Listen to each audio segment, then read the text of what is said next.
Welcome to Face to Face. This is a show about change and what's next. It's a show that asks questions and peels back the layers of our average everyday experience and goes beyond scratching the surface. We interview people doing incredible things who are making a difference around the globe. Join me as we listen in and get one step closer to understanding that big ideas shared create collaboration. Collaboration can inspire community, and communities create social change. I'm David Peck, and this is Face to Face.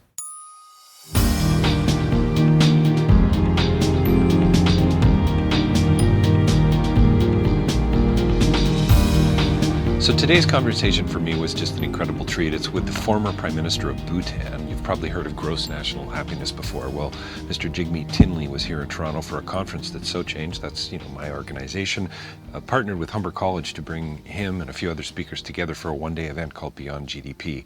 And I had the fortune of being able to interview Mr. Thinley this morning. He talks about some really interesting things connected to this notion of gross national happiness. He talks about, the accumulation of wealth. He talks about creating conditions that matter in the ultimate good and universal aspiration, and about why our neighbors might no longer be important in this whole notion of enlightened selfishness. You're going to enjoy this guy. He's soft-spoken, he's delightful, he's a Buddhist, he's a spiritual man who cares a great deal about where we're heading individually, collectively, and globally. He talks about the paradox of globalization as well in today's interview. Listen to this, quote, "We no longer are human beings. We are more and more economic animals surviving in a marketplace. And our values are not in terms of us as human beings pursuing human values.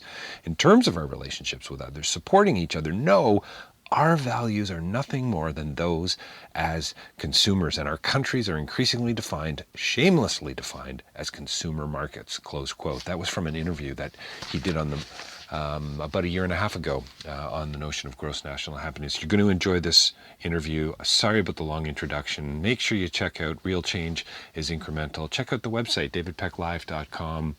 Don't forget to support Rabble as often as you can, and you're going to love this interview. See you next time.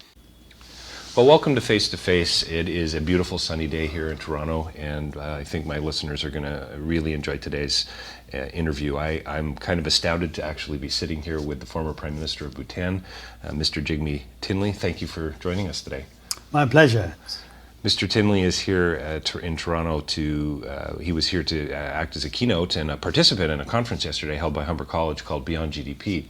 Conference was about moving beyond merely or purely economic indicators in development, and Bhutan has been the leader, and Mr. Thinley has certainly been a leader in that. So we're going to talk about happiness today, actually, in this interview, and it sounds kind of maybe trite on one level, this idea of gross national happiness, but this is a pretty exciting topic. I think there's going to be some revelations, I think, here today that for our listeners. So again, thank you for joining us. So, former Prime Minister, a man who's been involved in public life for so long, reflecting now, you've told me recently that you're spending a lot of time gardening, a lot of time speaking, reflecting, I would imagine. When you look back, are you convinced that this idea of this idea of gross national happiness is a way forward for individuals and communities and countries? Oh, that I'm very certain.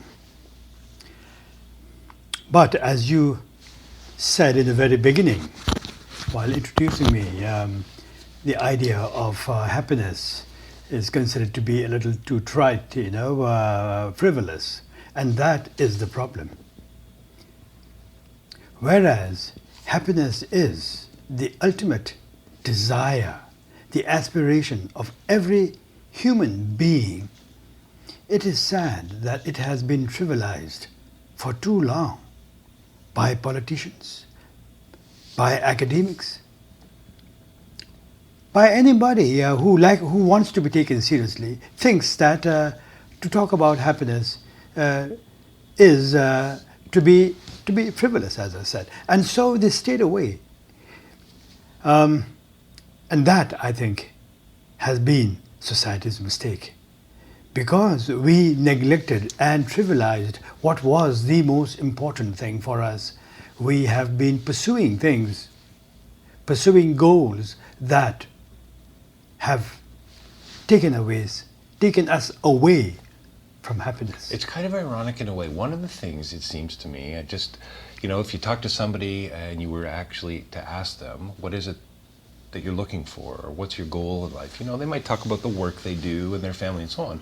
But so often you hear this cliche, well, I just want to be happy. Exactly. And there's a sense in which that phrase is a confirmation of what you're saying, but also at the same time, kind of, sort of, as if I'm never going to get there. So in a sense, at the personal level, yes, people will say, yes, I want to be happy. Happiness is my goal. But on the other hand, it was too trivial a matter to be taken seriously in terms of public policy, in terms of public resource allocations, in terms of public endeavors, in terms of public officials being held accountable for creating conditions that matter to the level of happiness, or that would enable or block, obstruct the pursuit of happiness by citizens. Likewise, it was considered too frivolous, even for the academia. In fact, for a long time, those academics, researchers who dared to research and to do work on this subject had to be content to be on the margins of academia. Rebels. Yes, exactly. But now I think the world is waking up, and happiness is no longer considered an ideal utopian matter, but rather it is being considered and being recognized as something that in fact is worthy of being taken seriously as a public policy goal that can be measured. That can be measured. So in a sense, you are redefining, in a sense, what happiness is really all about. It's about sustainability. It's about a holistic approach to the human condition. Yes, really. Yes. So in Bhutan, what we have done is, at the very beginning of our development process, that was in the 60s, we did begin with what the rest of the world was doing. That is, pursuing a goal of economic growth as may be measured through GDP. But then 10 years later, when the king at the time died, when the older king died and the young king ascended the throne, he began by asking the question as to what is the purpose of development, and what the people had to tell their king was that, look, all we want from you is to allow us to be happy, to enable us to be happy. To enable us. Yes. That he understood as meaning that what the people wanted was for the government and for him to lead the government into creating happiness enabling conditions. So G&H as a development model is about creating services, meeting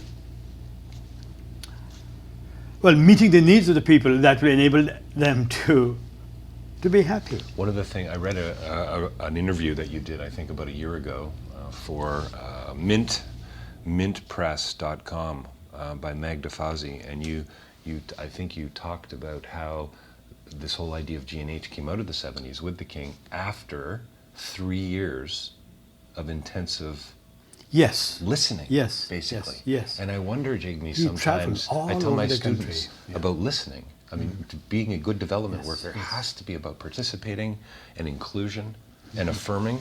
I get this idea of this embrace, and you can only do that by not being arrogant, not coming in with all the answers.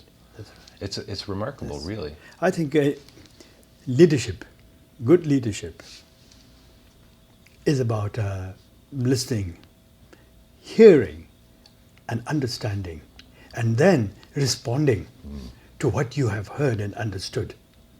And for that, I think a leader needs to be humble. happiness. And our king, as a young person at the age of 16 and a half, that's how old he was. I knew that, he but I was a had very forgotten. humble person. Wow.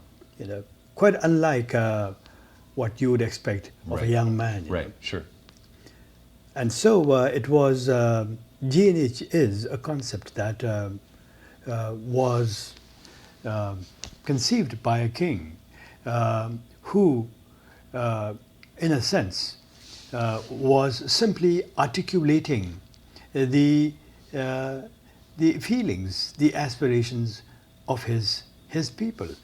There was nothing, innovative about it. There was nothing imaginative or creative about it. It was simply, as I said, verbalizing and putting into a form that the people, an obvious aspiration that the people had. Obvious. Have we in the West, and it's easy to pick holes about the West and pick it apart and say, look at all the problems.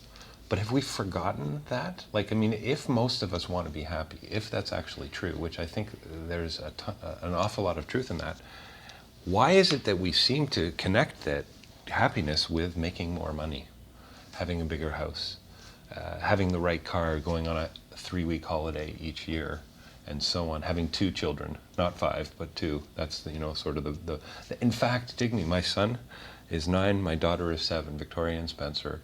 When we had a girl, we now had the $1 million family. That's what it's called. I'd never heard the expression before. I'm going to be 50 in the fall. I've never heard, but really? I said, I'm just delighted that we're having a boy and a girl, but no, that's the $1 million family, equating it to a dollar value. I mean, to me, that's kind of interesting. So I wonder how we've been diverted. Yes. That is the sad thing about society. Development is something that you think you are engaged in. A nation is engaged in, a society is engaged in, that will take the society to a higher level, higher state of well-being. But on the other hand, it has come to mean nothing but simply the pursuit of, accumulation of wealth. Accumulation of wealth, thinking and imagining that in so doing you are in fact accumulating happiness. And happiness, in many ways, in this consumerist society, is likened to, is seen to be what everyone wants. So what you want, your aspiration is not so much what you really want yourself, but what you think others would like to have. So you simply want to be an object of envy by having more, by having better, by having the latest, by having the more expensive, by having the bigger. But in reality, that is not the case. And this is what the world is now realizing. And in the process, what has happened is that to have more, to have bigger, to have an excess of everything means an excess of exploitation of the limited natural resources. And so we are now facing calamities of the kind that are nothing but the result of human greed. Greed that has led to the creation of products, goods that are not so much needed as are demanded to satisfy this desire to have more, simply. When do you think, I've often wondered this about, I live in this capitalistic society, I live in this free market that's in italics. Yeah. Well, when is enough enough? How, when I think about people who are giving back, who, donate a part of their money, who tithe, from a religious perspective, who give 10% of their income to a church or to a community food bank or whatever the case might be. How do you determine, is it really purely subjective? Is it about a personal thing between you and your religion, or you and your morals, or you and your God, to say, okay, this is how I'm going to give back, but I'm going to cut it off right here. That's enough for me. One car's enough. A smaller home. Like I live in one of the richest places in Canada, and you'll drive through those areas and the homes, and you kind of, on one hand you think, wow, that would be pretty nice, but on another hand you think, wow, that's just, couldn't that family have chosen a bit of a smaller place and maybe given back just a little bit more? So there's this act of judgment, Jigme, on one hand. It's a real, for me, it's a real paradox. Working in development, trying to raise money for initiatives in Africa and Southeast Asia. How do you convince people to say, hang on, you got enough? Maybe you can help us out a little bit more now. Well, sadly, that is the greatest difficulty that the human individual faces, and that is how to control his greed. Once greed takes over, once avarice takes over, there is no limit. There is no such thing as satisfaction of one's greed. Greed is insatiable, and so the reality of the consumerist society being driven by greed is what is causing all these problems.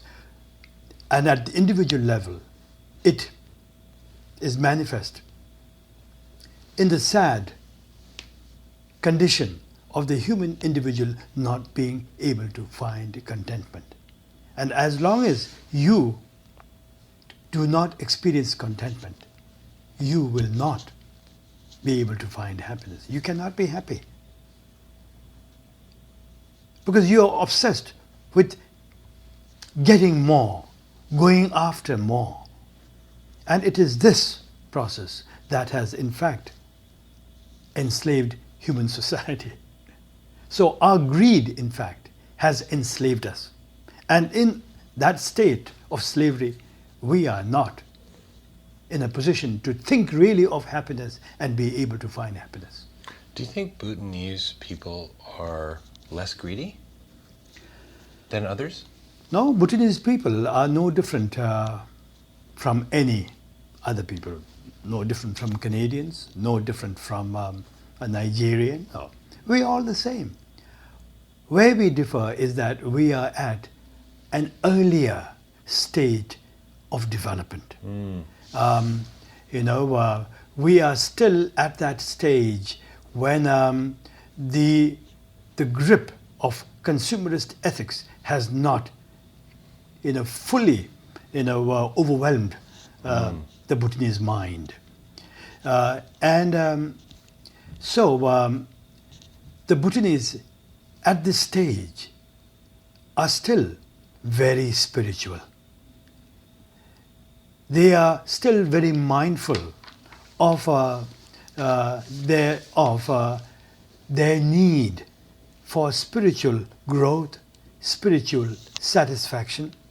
They are still very mindful of the importance of cultivating and enriching themselves with the wealth of social relationships. The social wealth, social capital, building social capital is still very important for the Bhutanese. So they have great respect, love and value for their parents, for their children, for their siblings, for their neighbors. And one of the reasons for this is, at this early stage of development, is that the state, the government, the state, through the payment of tax, in Bhutan, is still not in a position to meet all your basic, growing basic needs. So the meaning then that much of your needs are dependent the satisfaction, meeting of those needs are dependent on how you are able to interact and relate to your immediate, to your family, to your neighbors. You are dependent on each other to get and to receive those needs that in modern states, in rich countries, are provided, served, and delivered by the state. And so, when that happens, say a Canadian, is not dependent in any way on his neighbor. I don't have to take care No. of my neighbor. Yeah. Somebody Yeah. else is You going to don't- do you it for don't- me. You don't need. You see, so neighbor is not important. Your parents are not important. Your siblings are not important. But in Bhutan, especially the majority of the Bhutanese, as they live on the farms, the reality of independence is so powerful. It's there. It's glaring at you every day. You know that you cannot survive unless you have the goodwill, the support. So there's And the something, friendship I of mean, the people there's around you. clearly something intensely relational about that, Yes, right? yes, I mean, yes. so in a sense, this idea of gross national happiness comes out of a spirit of inclusion, out Yes. of a spirit of relationship, Yes, and almost yes. a love Yes. for not only my neighbors but for others Yes. in particular. Yes. Because without giving love to others, without respecting others, and without supporting others, you know that you are not going to be able to satisfy your own needs. You're not going to be able to stand alone. So you might say that there is this enlightened selfishness. I was just going to say, I was going to use Yeah, the phrase yeah, self-interest. yes, There's yes, something yes. self-interested So about this. your right? self-interest cannot be met and fulfilled unless you are able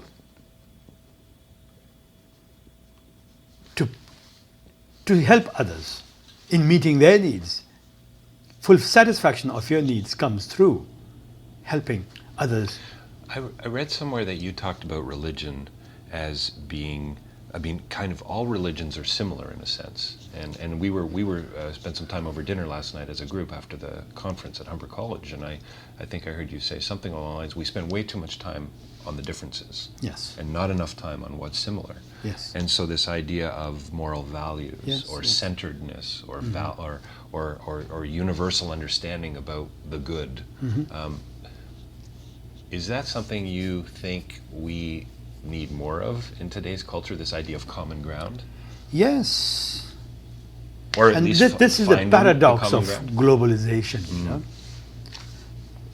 That is, even as the forces of globalization compel us to interact with each other physically, the space is shrinking. We are jostling for space. We are brushing each other all the time, and yet, even as this physical contact, the physical interaction, this physical closeness is compelled by this globalization, we are drifting further and apart, and we are looking more for differences, for the reasons why we should stay apart, rather than why we should enjoy, and make capital out of this condition that brings us together. So globalization, the paradox of globalization is that we are, in fact, as nations, as communities, and as individuals, we are drifting further apart. As supposedly Thomas Friedman says, the world gets flatter. The theory is that we're more connected. Yes. Well, we certainly We are are not digitally connected. Yes, we are physically connected, but emotionally, mentally, and socially, we are falling apart. We are separate, disconnected. So, coming out of yesterday's conference, what I know about gross national happiness, the director of academic, Ken Schroeder, probably the only Canadian who has a PhD in gross national happiness, and I hope he's about to write and speak and get the word on the street academically. And as we saw out of the conference yesterday, there's a lot of people thinking about these issues. I was amazed. I was impressed. Many elderly, middle-aged, working people came to see me and shared their feelings about the conference and about the various presentations, the views that were shared by many speakers, and how they feel that a beginning of change for them, was what happened yesterday. There were several who said that, and at the same time, the young, the students. There was a large number of students there. So many of them met me and I saw them doing the same thing with other speakers as well. I think it sparked a feeling, a beginning of a new awareness, a beginning of a sense that they were experiencing, which I think will lead them to become more mindful of themselves, of others around them, and more reflective of the meaning and purpose of life itself. I think quite a few of them yesterday were telling me that in various ways, various words, that they were not very certain as to what they really wanted in life, but they feel that yesterday a beginning has been made in terms of reflecting on the meaning and purpose and what they wish to pursue in life.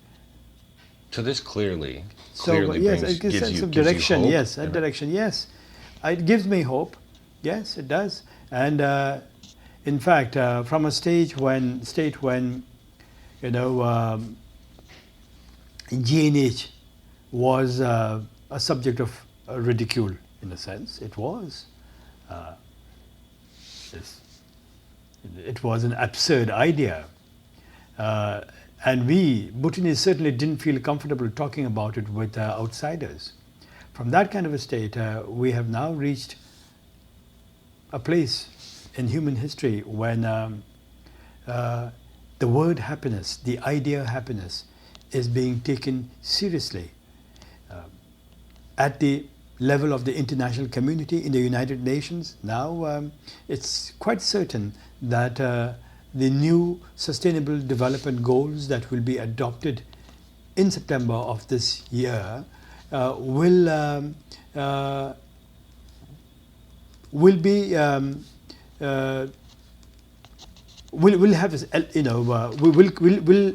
include happiness. Will consider happiness. Will view happiness as a goal. Human goal worth pursuing, a goal that is meaningful and that can be measured. And at the same time, what we are seeing is many countries, many subnational governments have already started actually pursuing the goal of happiness, albeit some refer to it as life satisfaction. There's still some are still a little uncomfortable about using the word happiness, so they substitute it with life satisfaction, well-being, and so on. But the general idea, I think, has caught on. Do you think your history, we're going to have to wrap up here in a couple of minutes, which is too bad.